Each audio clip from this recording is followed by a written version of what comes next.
Hello, boys and girls. It's story time with Uncle Mike.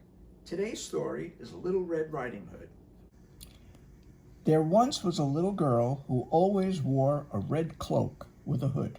A cloak is like a coat, so everyone called her Little Red Riding Hood. One day, her mother gave her a basket of biscuits to take to her granny, who was not feeling well. Little Red Riding Hood set off, and she had not gone very far before she met a wolf. "Good morning," said the wolf. "Where are you going in such a beautiful red cloak?" "I'll take this basket of biscuits to my granny, who is ill in bed," Little Red Riding Hood replied. She knew she shouldn't talk to strangers, but this one seemed perfectly friendly.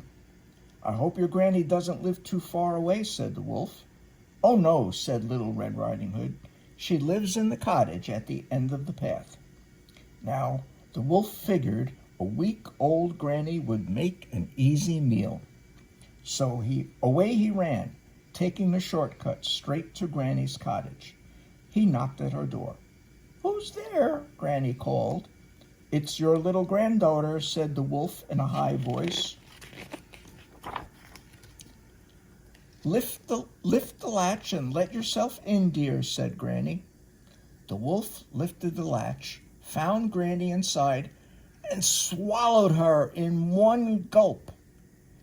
Then he put on Granny's nightcap and climbed into her bed. Before long, Little Red Riding Hood knocked at the door. "Lift the latch and let yourself in," called the wolf. Little Red Riding Hood lifted the latch and walked into the cottage. She took a few steps towards the bed and said, "Why, Granny, what big eyes you have!"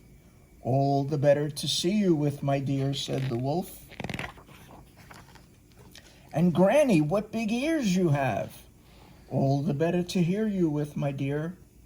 "And Granny, what big teeth you have!" "All the better to eat you with, my dear," growled the wolf.